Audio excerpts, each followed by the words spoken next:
Meski dilakukan dengan konsep pembelajaran yang sederhana, namun pembelajaran dengan metode Holistic Brain Improvement ini juga tidak bisa diremehkan. Metode belajar yang diambil dari Al-Quran Surat Al-Baqarah ayat 30 sampai ayat 33 ini mampu meningkatkan daya ingat serta pola pikir anak. Hal tersebut seperti yang berada di tempat pembelajaran privat di Jalan Beranjangan, Desa Jiwan, Kecamatan Jiwan, Kabupaten Madiun. Anak-anak di sini mengikuti pembelajaran dengan gaya yang santai dan tenang, namun dengan hasil yang tidak diragukan. Di dalam metode pembelajaran ini, anak dilarang untuk menghafal, namun anak diajari untuk menggambar sebuah kata benda maupun kata keterangan di dalam otaknya. Dengan menggambar, anak akan dengan sendirinya mengetahui arti serta maksud dari kata benda tersebut. Setelah itu, anak juga akan diajari bagaimana cara memfoto abjad, baik abjad dalam bahasa Indonesia, Inggris maupun bahasa lainnya.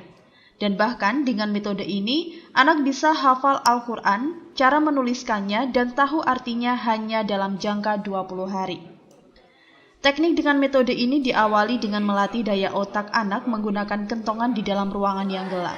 Hal ini dilakukan dengan tujuan agar otak anak menerima vibrasi, baik itu berupa kata benda, warna, abjad, tulisan hijaiyah, dan lain sebagainya. Dari awal, murid di sini diajari belajar di bawah alam sadar mereka. Karena dengan begitu, anak bisa lebih cepat paham dan bisa menggambarkan kata benda, abjad, warna, dan lain sebagainya di otak mereka. Sesuai dengan Al-Quran Surat Al-Baqarah ayat 30 bahwa manusia dilebihkan dari makhluk yang lain.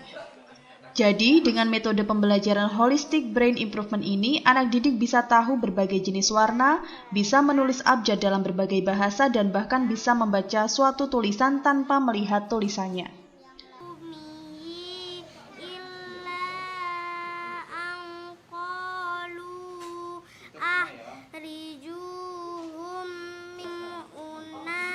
Jadi metode ini berawal dari Al-Quran Al-Baqarah ayat 30 sampai 33. Jadi dasar daripada ilmu ini adalah itu. Hai Adam, beritahu nama-nama benda kepada malaikat. Nah, itu sebagai dasar utama. Kalau nama benda berarti kan harus wujud bendanya ada keterangannya. Nah, ini anak-anak kami larang untuk menghafal, tapi kami mengajarkan untuk menggambarkan. Nah, kalau sudah gambar, dia akan tahu arti, tahu maksudnya. Nah, selama ini orang-orang itu menghafal keterangan kata benda, keterangan apapun dihafal. Ini nggak boleh, harus ada kata bendanya, harus ada keterangannya. Setelah anak ini sudah bisa menggambarkan, baru kita akan ajarkan bagaimana memfoto. Memfoto itu bisa memfoto kata benda. Terus yang kedua bisa memfoto abjad, karena abjad itu adalah gambar, harus bisa difoto. Baik itu bahasa Indonesia, tulisan bahasa Indonesia A, I, U, E, O, A, B, C, D, F, G, ataupun bahasa Inggris A, B, C, D, bahasa Korea, bahasa Jepang, bahasa Rusia. Nah, yang terakhir Quran.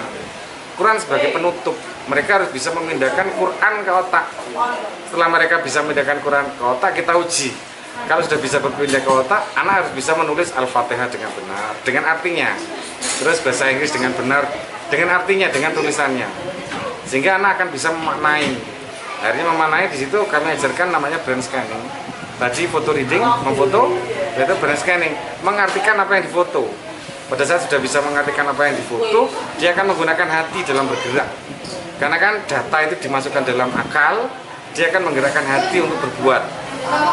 Kalau akalnya sudah diisi dengan Quran, hatinya pasti akan mengarahkan kepada kebenaran. Nah, ini proses ini akan maksimal dengan optimalisasi. Tadi dengan kentongan ada pergetaran. Otak kan vibrasi. Nah, semua bergerak karena vibrasi. Gelombang karena vibrasi.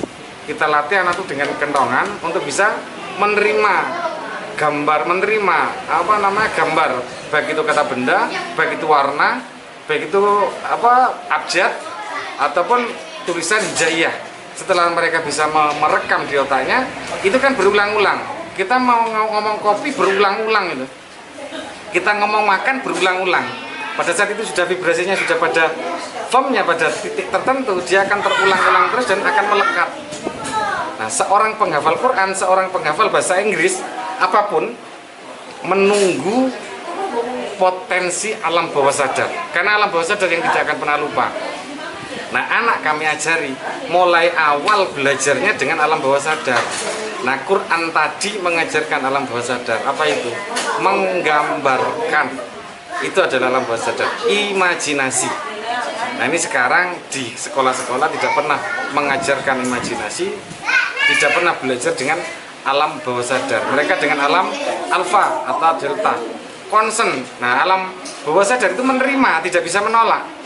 Tapi kalau alam sadar akan ditolak karena ada sebab akibat. Nah, ini kami ajarkan karena anak bermain di alam bawah sadar. Sehingga akan melekat, akhirnya long term memory. Nah, di dalam penelitiannya ternyata benar, organ itu ada long term memory. Ada stimulus, ada talamus, hipokampus dan sebagainya. Itu penelitian saya, sehingga kita padukan penelitian dengan realita, terbuktilah anak seperti ini. Bisa berbahasa Inggris, bisa membedakan Quran, bisa menulis bahasa Inggris, bisa menulis Korea, Jerman, Rusia, dan bisa menulis Al-Quran dengan artinya. Dan bisa melihat tanpa dengan mata, sampai dia bisa mencium seperti anjing. Bahwa Quran itu benar. Al-Baqarah 30, manusia dilebihkan dari makhluk yang lain. Target belajar anak untuk belajar ini berapa? 20 hari, 120 jam sampai 130 jam. Kami membekali anak untuk mempunyai potensi, sudah punya mekanisme mesin di otaknya. Tinggal nanti kita akan beri bekal parenting ke orang tuanya. Ini loh yang akan dimasukkan, wajib dimasukkan. Nah, peran serta orang tua, setelah dari sini orang tua tinggal memberikan intervensi, cara belajar yang betul. Nah, itu yang kita berikan. Farohah, salah satu wali murid, mengaku setelah anaknya mengikuti pembelajaran dengan metode ini, buah hatinya yang sebelumnya hyperaktif secara signifikan bisa lebih tenang, senang belajar, dan kedisiplinan anak juga meningkat. Alhamdulillah setelah mengikuti pembelajaran di sini, dia itu Pak Guru kan bilangnya hiperaktif. Sekarang alhamdulillah bisa duduk tenang sampai 2-3 jam itu mendengarkan, nggak kemana-mana. Terus sudah tahu disiplinnya, jam berapa harus bangun, jam berapa harus menyiapkan pelajaran sekolah. Dan sedikit banyak alhamdulillah sudah bisa diacak masalah nomor Inggris apa gitu. Ya alhamdulillah perkembangannya cukup lumayan. Kedepannya, metode belajar dengan Holistic Brain Improvement ini akan dikembangkan dan akan membuka beberapa cabang di berbagai wilayah kota tetangga. Dari Madiun, Kusnanto.